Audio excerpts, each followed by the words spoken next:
Welcome, everyone. My name is Sarah Plouffe. I am an executive faculty member here at the School of Public Service. And on behalf of the school, I want to welcome each and every one of you to today's session.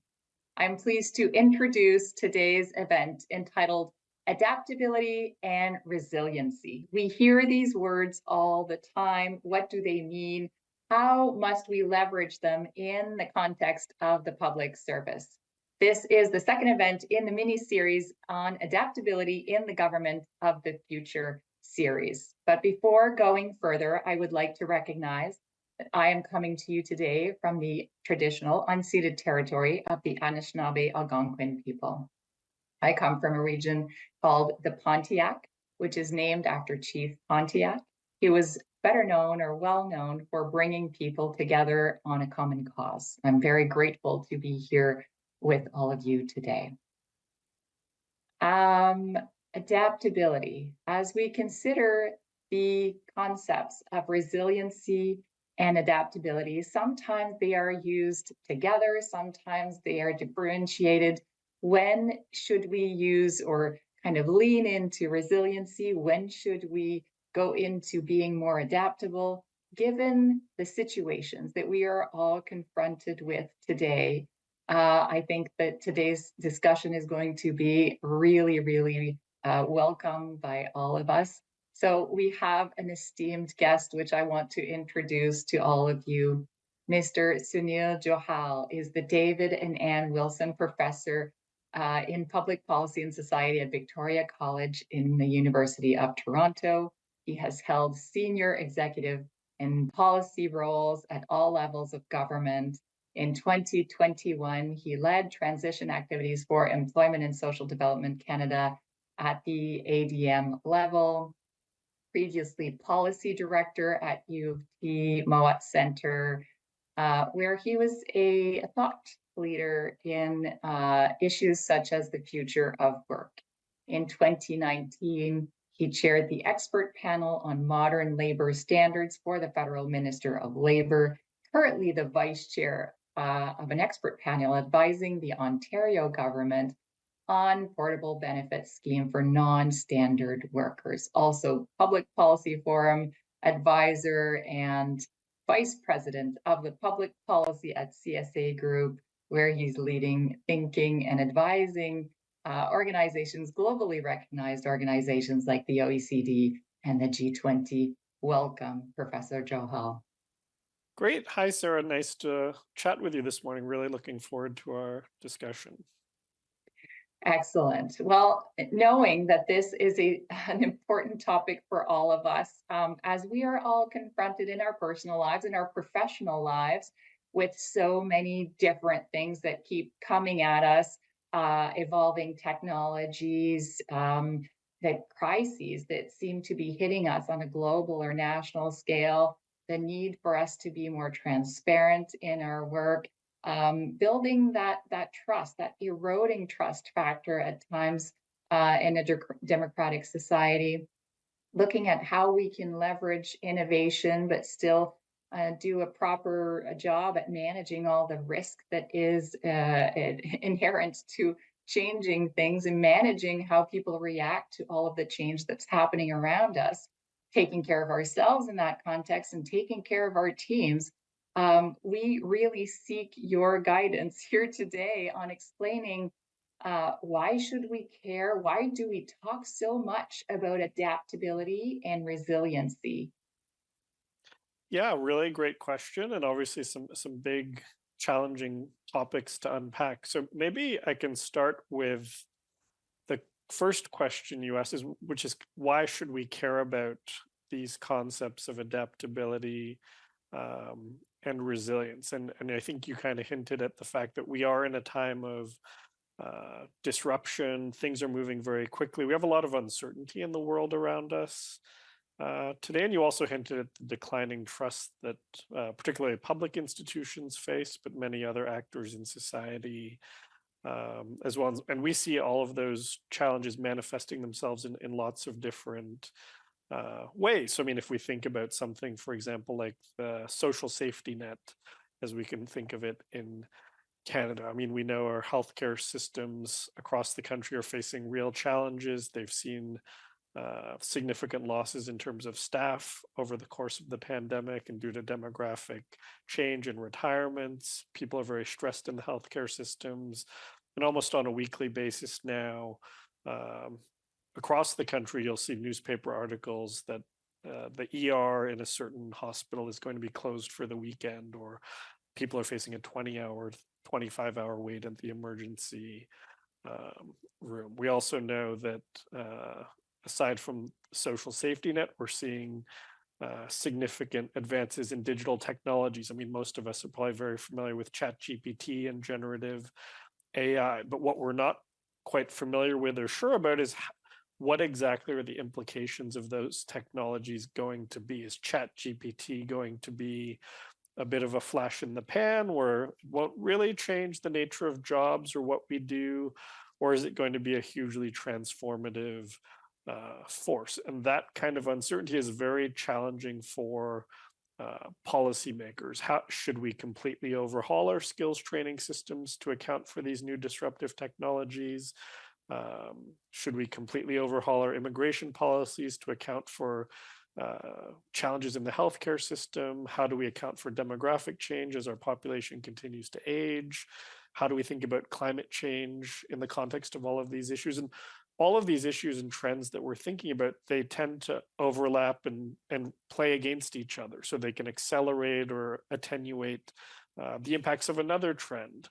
Um, and again, what it means for people working in the public sector, whether at the federal level, provincial, or municipal level, is uh, less certainty and less awareness about what's going to work and even what we should be doing. And that's overlaid against this challenge of fewer and fewer Canadians necessarily trusting what their public institutions and what their elected leaders are telling them. So the margin for error becomes ever smaller still. If the public sector gets something wrong, that margin of trust, that level of trust tends to decline a little bit further, which puts more pressure on the public sector for the next big decision or next set of big decisions that need to be made. And the more pressure there is, the more likely it is that something might go wrong because people feel that they can't make a mistake. And when you feel like you can't make a mistake, of course, we're faced with challenges around innovation, because we know that if we want to try new things, we might make mistakes, and that's a part of innovation, is trialing new approaches to policy and service delivery. So all of that to say that when we think about concepts like adaptability and resilience, they are really cross-cutting themes throughout all of these issues around uncertainty and complexity and lack of trust or declining trust. And you can think of them as two sides of the same coin. I mean, they're certainly related phrases. So, I mean, I'd like to think of them as not adaptability or resilience. It's more adaptability and resilience. And if we were to try and give a simple definition to the two terms, I would think of adaptability as the attribute we have, or as either individuals or institutions, for responding to disruption. So adaptability is how we respond to disruption, whereas resilience we can think of more as how we respond to adversity. So when we think about a changing operating environment, the world around us is changing. That might not be a bad thing. I mean, we might be changing into a better situation. I mean, if I'm about to retire and I'm going to enjoy a lot of time on the golf course and spending time with my family, that's going to require me to adapt to new circumstances. And it might be for the better. I might have less work stress. I might have more time for personal pursuits, but it's a type of adaptation that I'm going to have to go through in my personal life and my behaviors. Whereas resilience, we tend to think of with a little bit more of a potentially negative connotation. Like there's some adversity, some challenging circumstances that we're facing, and how are we going to respond to those challenging circumstances? So, I mean, that's one element of the distinction, and then the other one I think that is a useful shorthand for thinking about this is that when we think about adaptability, we're thinking about not just kind of bouncing back, which is what we tend to think of in the concept of resilience, but we're thinking about bouncing forward. So adaptability, we're bouncing forward into a new state of being, into a new state of mind, into a new type of behavior set. Whereas resilience is we're faced with a shock and we bounce back from it. Oftentimes, maybe to the status quo that we were in before the shock, but we've bounced back and we're not kind of in a necessarily worse off situation. And again, it can get much more complicated than that. And lots of people have written about this from different perspectives, whether from the fields of psychology or political theory. But I think that's probably the simplest way of thinking about these concepts is adaptability is responding to disruption, resilience is responding to adversity. And I love your explanation about adaptability being kind of us bouncing forward. I think that can stick to our mind as an explanation.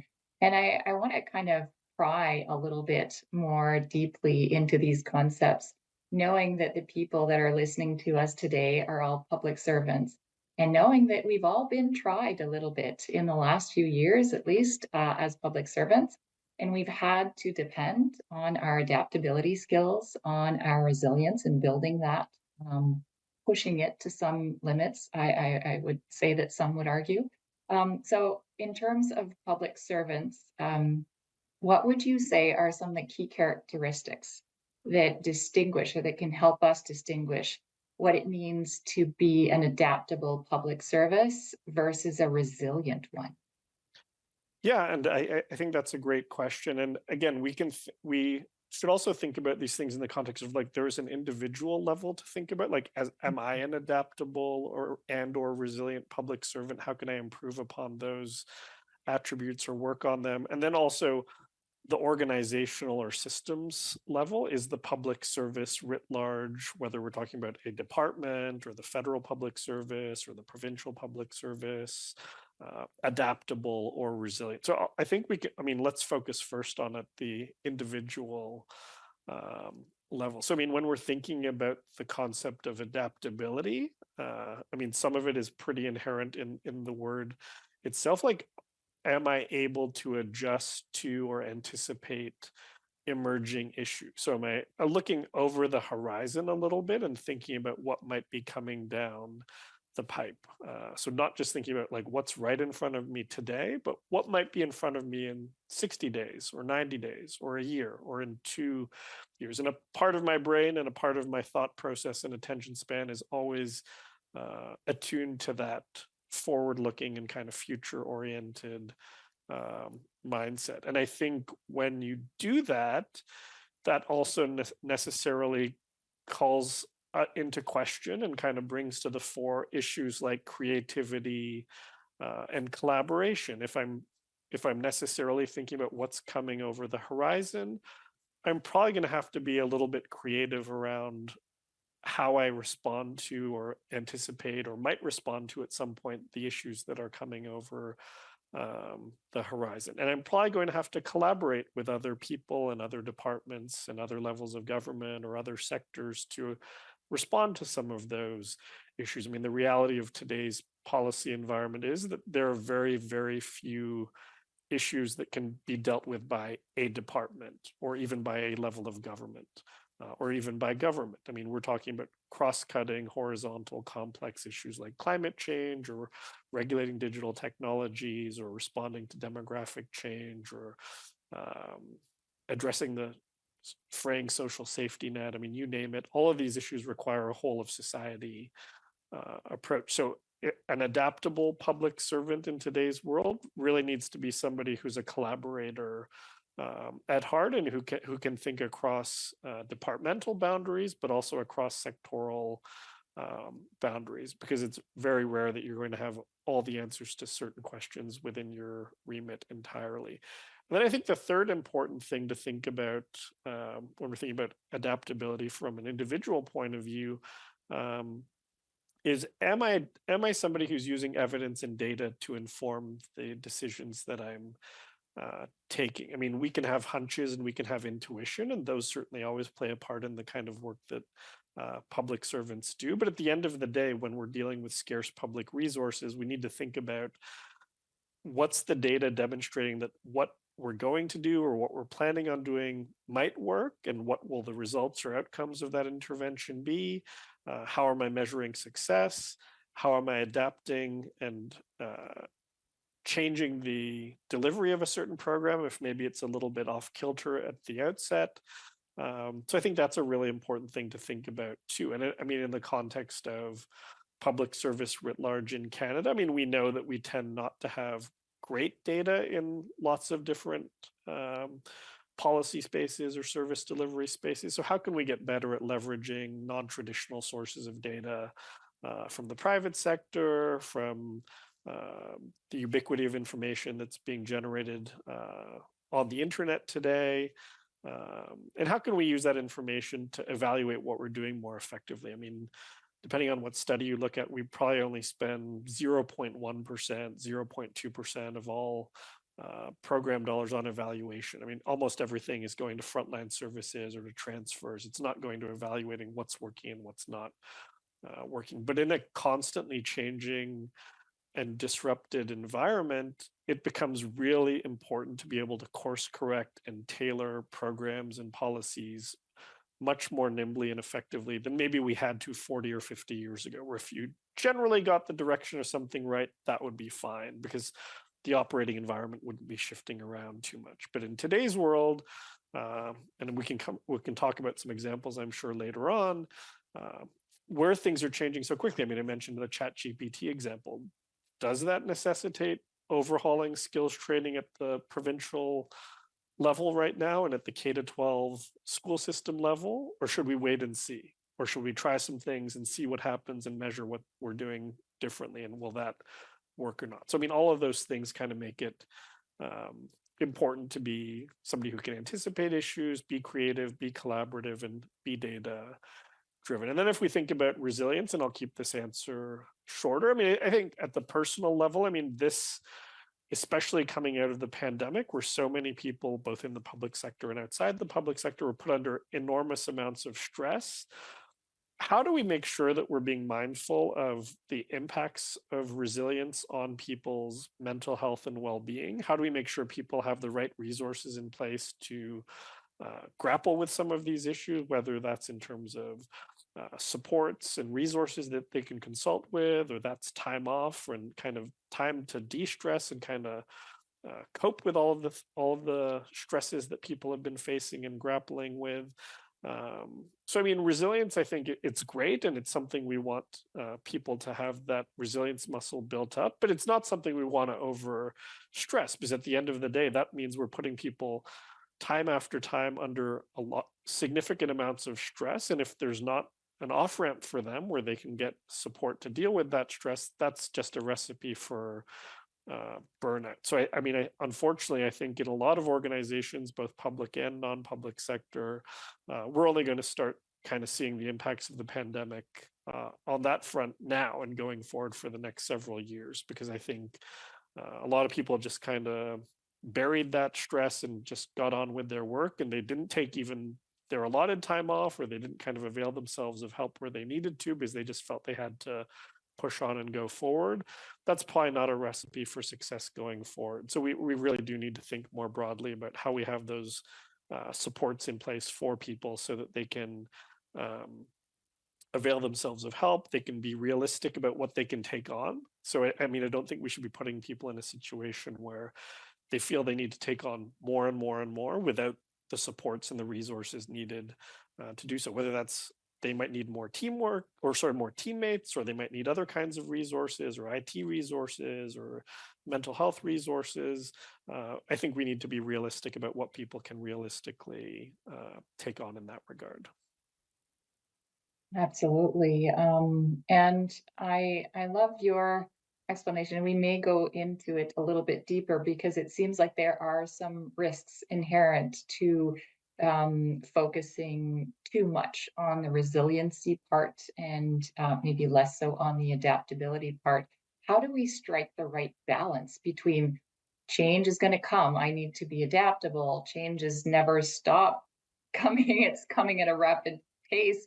How do I protect myself? How do I kind of balance being resilient and building a resilient team, but also being adaptable? Where is the right balance to strike? Yeah, it's a great question. I don't know if there's a perfect answer to that. I mean, a lot of it is going to be super context dependent for individuals, for teams, for organizations. But I think it goes both ways. I mean, you kind of mentioned we don't want to overemphasize resilience at the expense of adaptability, but it can go the other way too. I mean, if we overemphasize adaptability and think about the fact that, okay, um, we've implemented some large scale, maybe very costly adaptation measures in a certain policy area. Let's say, like, we're thinking about the future of work and we think the gig economy is going to radically transform how people work. So, as an example, so we start transforming employment insurance, we start transforming education and social services to account for the massive rise of the gig economy. And then 5 years from now, we look up and guess what? The gig economy really didn't take off as much as we thought it would. And it's still only 2, 3, 4% of workers. We might take a hard logical look at that and say we got it wrong. But oftentimes, as humans, what we do is we have what we call a sunk cost fallacy, where we've put in so much effort and time and so many resources into anticipating the rise of the gig economy. We're going to keep trying to make that happen. And we're going to keep sticking to the changes we've made in policies and service delivery frameworks, even if the reality around us when we stick our head up is things didn't really change as much as we thought they did. So we might be very reluctant to abandon this course of action that we have taken. And the other challenge with an over focus on adaptability is it might make us overlook new or unanticipated shocks that are to come. So we might be preparing ourselves for a certain set of shocks, and then another shock comes along that we weren't even thinking about. So I think it does really go both ways, and you need to kind of strike the appropriate balance of we're going to be an adaptable organization. I'm going to be an adaptable individual and employee and person. Uh, but I also need to be resilient because I'm never going to be able to predict everything. I'm never going to be able to jump perfectly and bounce forward perfectly into every new environment. And there's going to be situations where I'm going to be facing a real adverse situation and challenge. And we just need to deal with it and we need to grapple with it and kind of address it and go back to how we were doing things previously. So, I mean, that's probably not a perfect answer because I'm not really getting you like on the dial. It's 60% adaptability, 40% resilience, because I don't really think you can do that. But I do think there's a danger in overcorrecting on either side. So striking that balance is the way to go. And if I ever do come up with a better solution, I will patent it and make billions of dollars, I'm sure. You'll call us with your exact Yes, formula. exactly. Perfect. We'll wait for that. And in the interim, maybe I want to leverage a little bit of your experience. We said you were a leader at multiple levels, municipal, provincial, federal, and as a professor and someone involved in education. Can you think of a few examples that you could share with us today of where adaptability and or maybe resiliency were used in the right way versus where maybe we fell short a little bit or just that the skills that we were using kind of didn't give us the intended result? Yeah, I mean, I think the obvious example and the big one that everybody will think about is the pandemic for sure. So, I mean, this was kind of the classic example of uh, the need to demonstrate resilience and adapt to new circumstances. So, I mean, we had this sudden, unexpected, major global shock that rapidly transformed the operating environment for all organizations in Canada and around the world for that matter. So, when we're thinking about the federal public sector, for example, organizations had to rapidly adapt to this new environment. And it wasn't just in terms of the services and policies they needed to come up with to deal with this. It was also they were dealing with it while everybody was, or many people, I should say, not everybody, many people were shifting to working remotely and working in a different digital online environment, which was not the norm, obviously, prior to the pandemic. So it was dealing with this new environment, significant adversity, unknown challenges, and lots of stress, high levels of stress. And I think we can argue, particularly in the the opening months, let's say to year of the pandemic, that the response from governments across the country was, all things considered, effective. So, I mean, given the scale and scope of the challenges that governments were facing in terms of the needs to provide immediate and very uh, relevant income assistance to individuals, the need to provide assistance to businesses so that they could maintain their operations or keep people on the payroll. Most of those things happened to quite good effect. And if you can tilt your mind back 4 years ago, or I guess it's almost exactly 4 years ago this month, uh, a lot of conversations through like the May, June, July 2020 period were about, we're going to build back better. Like, we're learning from this, we're doing things differently, we're collaborating differently. We're not taking 2 years to develop a new program. We're rolling out CERB in weeks. And that's something we never would have been able to anticipate doing prior to the pandemic. But all of a sudden, we're doing it. So that, I think, gave people some hope that going forward post pandemic, we can cut through some of the red tape and organizational silos and unnecessary approvals and kind of bureaucratic traps that exist that make us take a long time on things that maybe should move a little quicker, and that we're going to do that more effectively. And at all levels of government, I know I was working at the City of Toronto at the time in the economic development space. There was also a focus on the idea of equity, so that certain historically marginalized groups, many of whom were being hit very hard by the pandemic, so people in frontline service roles, retail, restaurant workers, people working on the front lines of the healthcare space, they the conversation again was, we're going to build back better. We're not going to let this happen to these people again, where they're in dire circumstances in terms of their working conditions. We're going to do something better about this. But if we fast forward to today, unfortunately, I think we can look back and say, by and large, we're probably still using the same toolkits and processes and behaviors that we were so used to prior to 2020. So we've kind of reverted back to the norm in terms of how we deal with big issues and how we consult and how we engage and how we deliver policies and how we deliver services. And that's a shame, right? I mean, we haven't really kind of taken some of the positive lessons from the pandemic in terms of how things can be done more quickly and effectively, and leverage them going forward. So the pandemic, I would say, is a bit of a mixed bag. So, I mean, early days, great, super adaptable, super resilient. But as things moved on, resilience, yes, adaptability, not so much. We didn't really bounce forward. We bounced back, and we kind of bounced back pretty hard to the 2019 timeframe. I would say another example, and I mean, I hinted at this a little bit, but it's an area I've spent a lot of time working on over the past probably 8-10 years, is this idea of the changing nature of work. So, I mean, most people are probably familiar with this as a general concept, but in the post-World War II period, if you were graduating from high school or university, most people, and this was largely men because women weren't as active in the labor force back in the 50s and 60s, most men would enter the workforce and take a job which was permanent, full-time job, and had benefits attached to the position. So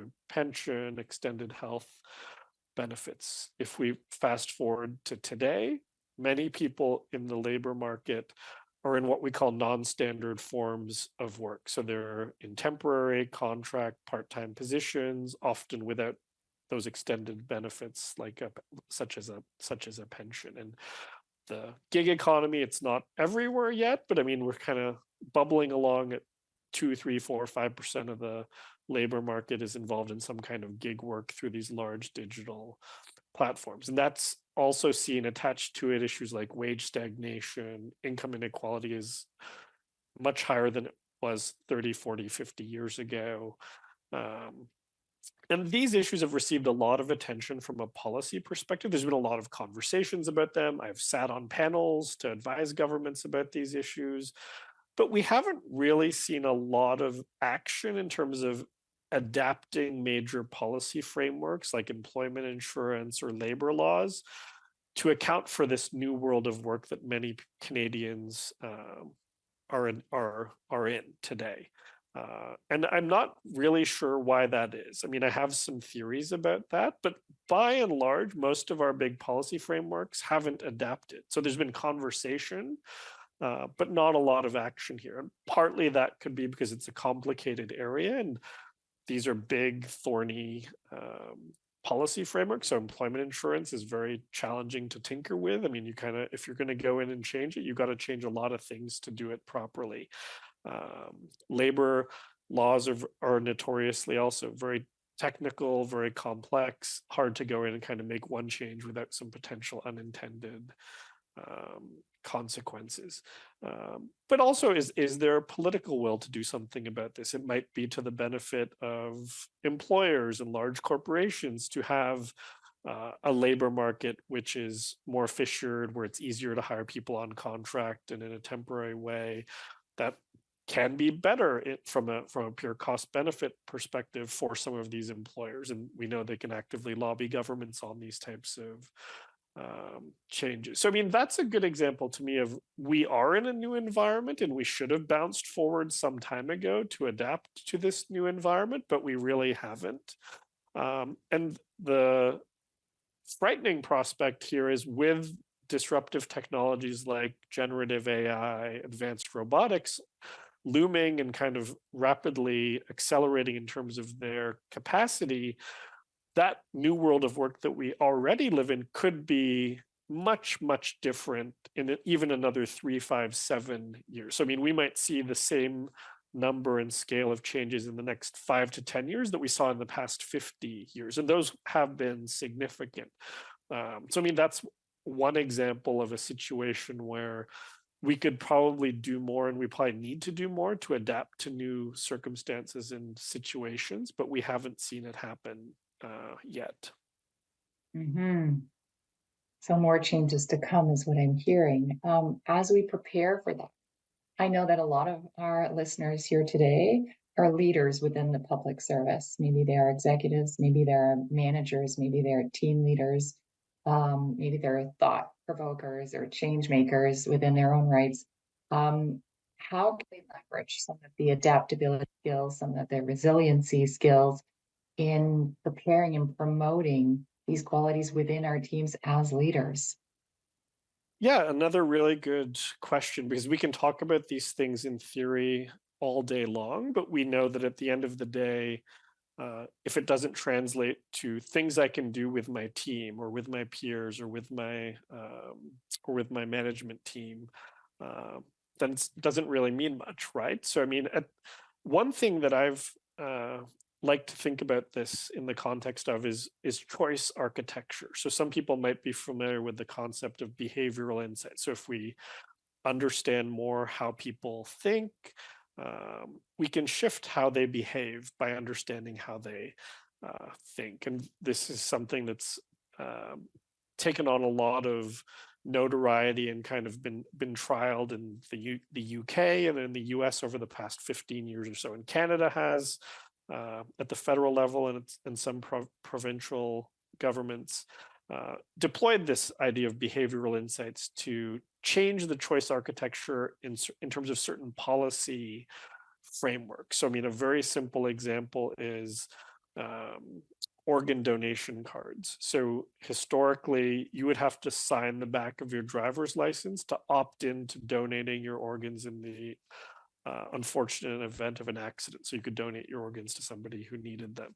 But organ donation rates under that system were pretty low, because most people aren't going to make the effort to turn the card over, sign it. They just kind of ignore it. It stays in your wallet. You don't touch it. If we flip the default for organ donation and we assume that you are assumed to be an organ donor unless you sign the back of the card and opt out of the donation protocols, that dramatically increases how many people are going to donate, because humans tend to be pretty lazy about those kind of things. We kind of sit back and we don't take the extra step. It's the same thing when in certain workplaces you can enroll in a pension. If you have to fill out a lot of forms and paperwork and mail them somewhere to enter into that pension at a at a new employer, most people aren't going to do it. But if we auto enroll you in the pension, all of a sudden enrollment rates will skyrocket because most people aren't going to fill out the paperwork to opt out of the pension. So most of the focus of behavioral insights to date has been focused on those kind of public facing service delivery mechanisms. But I would argue, and it's something we wrote a paper about a number of years ago at the Mowat Center at U of T, that we also need to think about how we can deploy those behavioral insights for internal culture change within the public sector. So, I mean, a good example of this is that we think about the idea of collaboration. We keep talking about we want people to collaborate within the public sector. We want you to work across departmental lines to get more effective results. But there are a lot of inhibitors to that type of behavior in how the public sector is set up. So it can be something as simple as IT systems. So I can't, if I, let's say I work at Environment Canada, I can't easily access Health Canada's internal database of briefing notes and briefing decks that have been prepared. So that makes it harder for me to understand what they're working on. And I have to know who's the right person to talk to. Can they share something with me? And I know from my time in different governments, sometimes you'd ask somebody from a different department, can I get a copy of your briefing note? And sometimes you might get it. Sometimes the answer would be, well, like my director or ADM wouldn't really like that. I can tell you something about it, but I can't actually share that with you, which at the end of the day is kind of a wild situation. We all work for the same employer. Why aren't we sharing this type of information? So, I mean, how can we change the choice architecture in the public sector to incentivize collaboration? So, how do we promote collaboration? How do we reward collaboration? How that could be something as simple as showing on a cabinet submission that which departments have you collaborated with in the development of your cabinet submission. It could be something like in your performance appraisal process. Tell me how you're going to collaborate with people in different departments or with different departments, and you're going to get rewarded for that collaboration. This also applies in the area of innovation. I mean, a lot of people watching have probably been told we need to innovate more in the public sector. We need to innovate more. We need to come up with new ideas more. But the reality is innovation is not really rewarded in a lot of cases in the public sector, because to innovate, you have to try new things. And some of those new things are not going to work. And unfortunately, in a public sector environment, when you try something and it doesn't work, and especially if it's something that's at a larger scale, guess what? It might end up on the front page of the Globe and Mail, and nobody wants that. So that sends a very powerful signal out into the system that you can try new things, but not too new and not too bold, because that might go wrong. So just incrementally try little things that are different and work with them. So again, how do we change the choice architecture? How do we nudge people to innovate more effectively? I mean, I wrote a tongue-in-cheek piece about this a few years ago, saying that we should set up a ministry of failure in the federal government and for that matter, at the provincial government. So your mandate is to fail. It's not to deliver a certain kind of service. It's to try new things and see which ones work and which ones don't work, and scale that out to different departments. I mean, obviously, no government would ever set up a ministry of failure, because you wouldn't want to have poor minister named minister of failure, and that's probably not a great cabinet role, and the prime minister would have a hard conversation with somebody who's named to be minister of failure. But I mean, that kind of concept and that kind of thinking, I think, is really important. So when we think about translating that at the systems level down to the manager level, how do you in small ways try to encourage some of these types of behaviors with your staff? How do you try and kind of create some safe spaces for your staff to try new things, to collaborate in a different way, where they feel like it's comfortable, but it's going to kind of push the needle a little bit. I mean, and the other thing is, I mean, some of the studies we've done and people we've talked to before, it can also be simple things like improving the sight lines of people's work. Like, one of the most dispiriting things most civil servants find is that when they work on something like a deck that's going to the deputy or to the ADM, they oftentimes don't hear about what happened to that work. So they might have spent weeks on something and then it's never really clear where that went or what happened to it. So even small things like letting people know what happened to the work you did, like what was the result of it, what went really well, what could we improve on for next time. That gives people much more of a sense of pride and ownership over their work rather than they are just a kind of a cog in a giant machine. And once something leaves their desk, they'll never know what happened to it again. And the more you can connect people's frontline work with outcomes for citizens, outcomes for Canadians, that also helps people remember why they joined the public service in the first place and maintain an enthusiasm for their work and make them really excited to come to work every day, which at the end of the day is what you want. You want people who are excited to come to work and make a difference in the lives of Canadians. And I think sometimes, unfortunately, in a large bureaucracy, we can lose sight of that, and that can be a challenging thing to do. But I think if you're a manager, you're somebody who works with teams, the more you can kind of keep that at the front of your behaviors and your and top of mind for you, the more that trickles down to your team, and then they kind of feed off your enthusiasm and your excitement, and you're building a positive feedback loop for everybody. I love those examples and explanations. Thank you. And I've had my fair share. I've spent 28 years in the public service, and I've had great, inspiring deputy ministers that wanted us to innovate and experiment and fail forward. But as you mentioned, sometimes the system is not built for that, and other processes or steps within the approval systems just aren't built for learning from some of the mistakes that we're making. And being modeling some of those behaviors, I think, is key, as you're mentioning. What are some of the, maybe, are there tools or frameworks that organizations can equip themselves with in order to support the managers and all the leaders and other employees within the organizations to bring these capacities front and center? Yeah, I mean, I think there's a few things to think about when we think about what kinds of tools will help people become more adaptable, more resilient, more successful in this dynamic, chaotic, changing environment that we all live in. I mean, I think a really important one, and I know it gets some attention at the federal level through organizations like Policy Horizons, is the idea of scenario planning and foresight. So, how do we think about possible futures in the area that we're working in? So, whether it's healthcare or agriculture or fisheries, and plan forward 5, 10, 15, 20 years. What are some of the unanticipated issues we might need to think about going forward?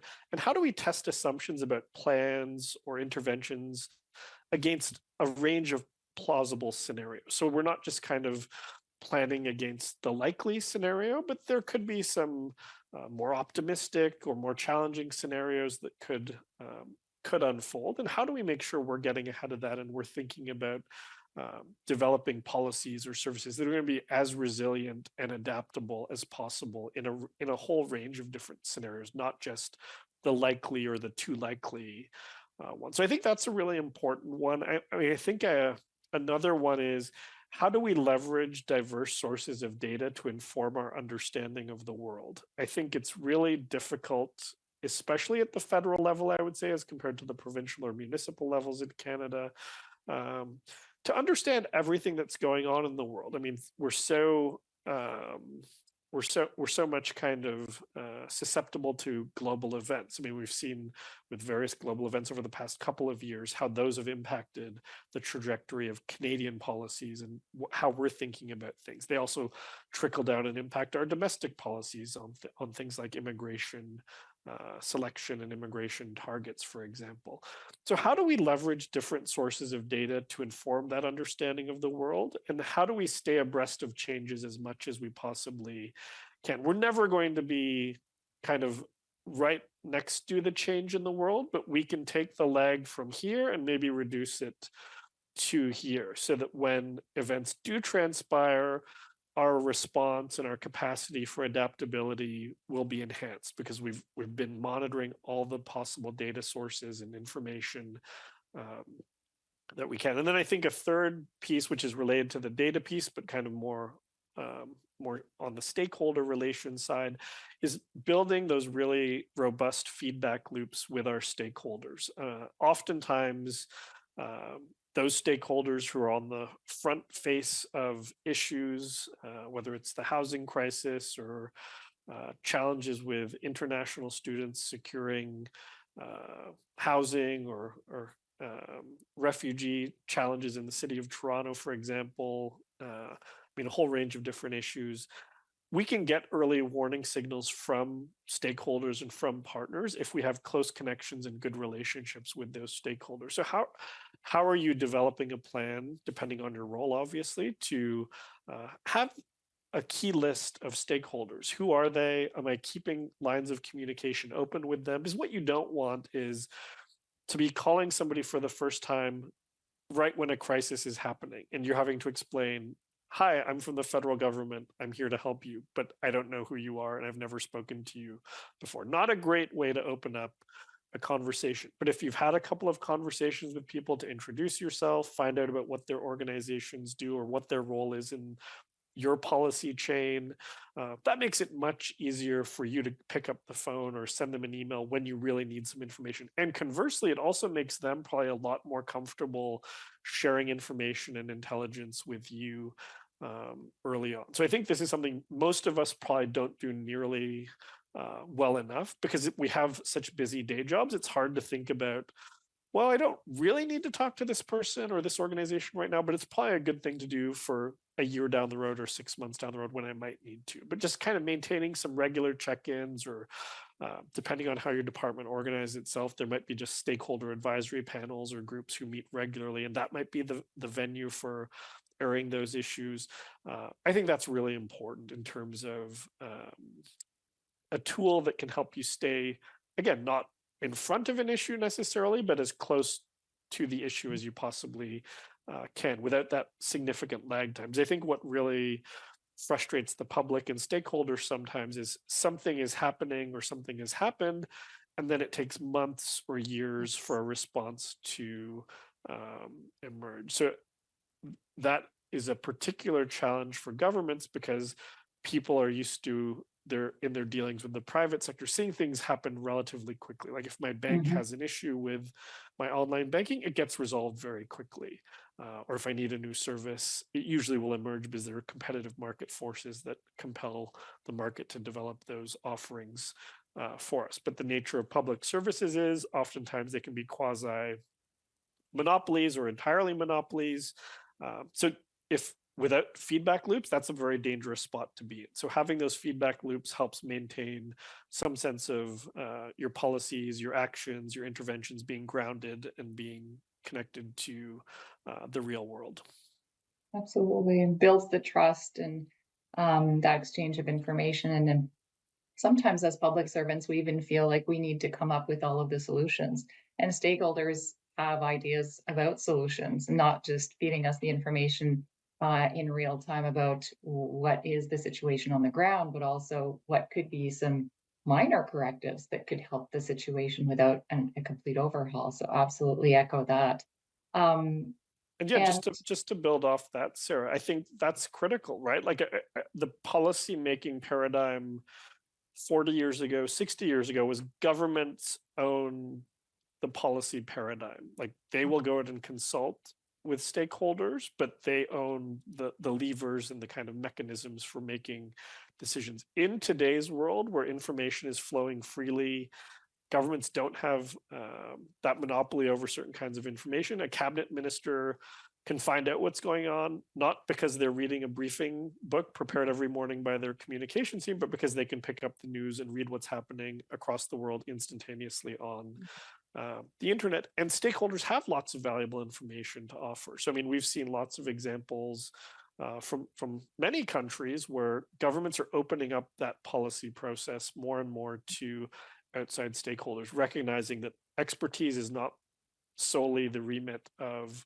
the public service or the political class, but you've got experts in industry, in academia, in the nonprofit sector, regular citizens who are going to have really good ideas that we should tap into, and we should use technology to tap into, right? So I mean, we are not limited now to in-person consultations. We can gamify consultations. We can open things up to hundreds or thousands of people, not just in Canada, but from around the world.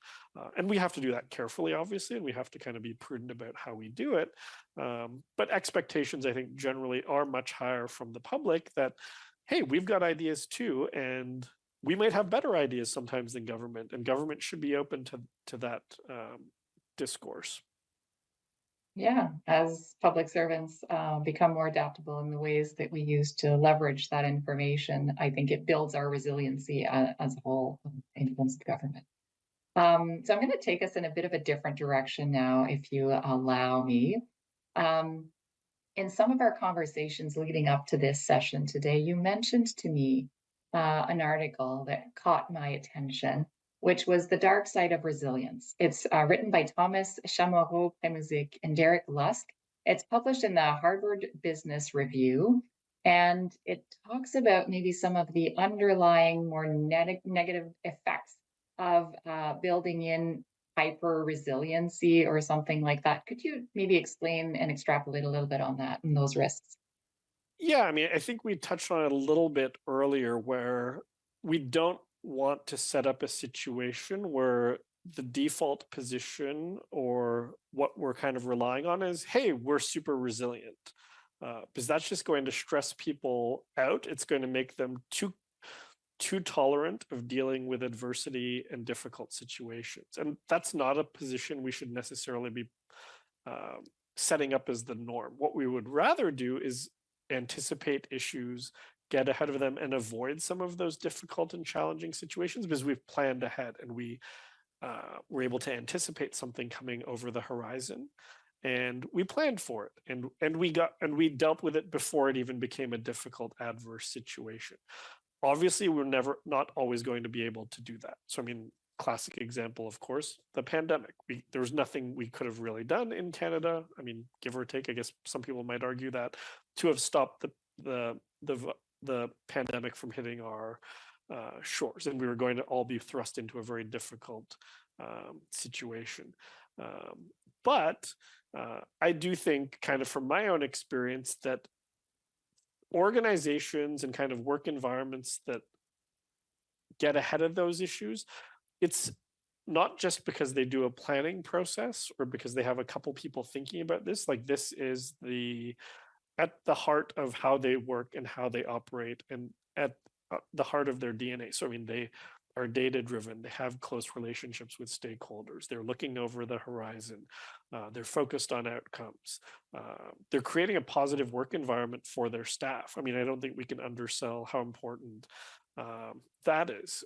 If people are happy, they're going to be more productive, and they're going to be more prepared to deal with challenging situations, and more prepared to be more adaptable as well. And conversely, organizations that struggle with these types of things probably are falling down on one, two, or three or more of those issues. So I think if you're thinking about it from a public sector point of view, um, it's easy to talk about tools. It's harder to talk about working conditions and what are people really thinking? Like, are people happy in their jobs? What kinds of supports can they use to be happier and more productive in their jobs? And we've talked about some of those things already in terms of like improving sightlines to outcomes, seeing how their work can impact the lives of Canadians, getting people excited and kind of enthused about what they're doing. I think from my experience, like, people often enter the public service with that mindset, and then unfortunately it can kind of get chipped away at, and it can kind of erode a little bit over time because there's just so many other competing factors and kind of drags and kind of holds on your attention and on what you really want to be doing and why you're really passionate about joining the public service. So how can we try and bring that excitement and energy back to people who are 15, 20, 25 years into their career? And I think one key thing is, which that article talks about, I think in a good amount of detail, is don't give people the kind of false hope that it's okay to think that we're going to under resource you and we're going to give you really difficult objectives, and you're going to have to do that over and over and over again. Like, that might work a couple times, but over time it's going to be dispiriting and demoralizing to people. Like being a superhero is should be reserved for the movies. It shouldn't be something we expect people to do on a day-to-day basis in their regular jobs. We should expect people to work hard and apply themselves, but with adequate resourcing and with realistic objectives. And my concern is, as we think about going forward, the future of the public sector, how is technology going to impact staffing and those types of things, that's just going to become more and more the expectation that we're going to put more and more on the shoulders of public servants and take away their resources, or at least not give them more resources to grapple with those objectives. Yes, thank you very much for that explanation. We're coming up almost on time here, and so I want to ask you one last question. One last piece of advice in terms of dealing with our teams on adaptability, resiliency. How do we build it within ourselves, within the culture of our organizations? If there's any piece that you've left out, what would it be?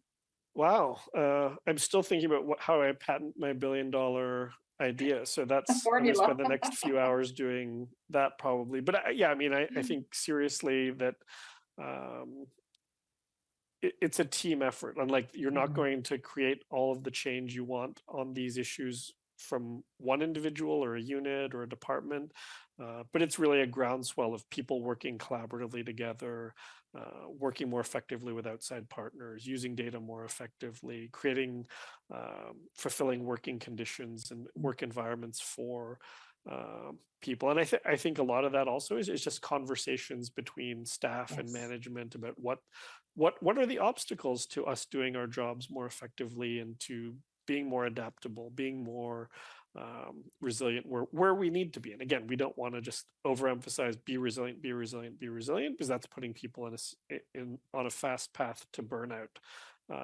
in all likelihood. But I do think having those conversations and being open and honest about the feedback that you get from staff and adjusting working conditions where possible, or providing people the resources or tools they need, is a huge component of this that we probably haven't talked about quite as much. I mean, my focus and my expertise is not really on the human resources kind of staffing side of things, but I do see it come up a lot in the work I do and in the work I've done in government. But I mean, I think if I had to sum up and kind of give some advice, it would just be I really think that public servants are just so critical to the future of the country and have done just such a great job in the past several years, particularly, that I hope people can kind of take a step back and be proud of all the accomplishments they've had in this regard. They have been very adaptable, they have been incredibly resilient. And I hope that people can take a breath, recover from the difficult strains they've been going through, and focus on creating those really positive societal conditions that people rely on the public service and the federal government to create. That's amazing. Thank you. What wise words to conclude this session on. So, on behalf of the School of Public Service and myself personally, I would like to thank you, Professor Sunil Johal, for joining our session today and sharing your insight with us. I hope all of you at home or in the office enjoyed watching and listening. Thank you for being here today and taking part in this discussion. I want to encourage all of you to follow the school and to check out all of the other learning opportunities that we offer. There are so many of them, maybe more than you can chew on. But we look forward to seeing all of you participate very soon. Again, thank you to all who orchestrated this event, and we'll see you soon.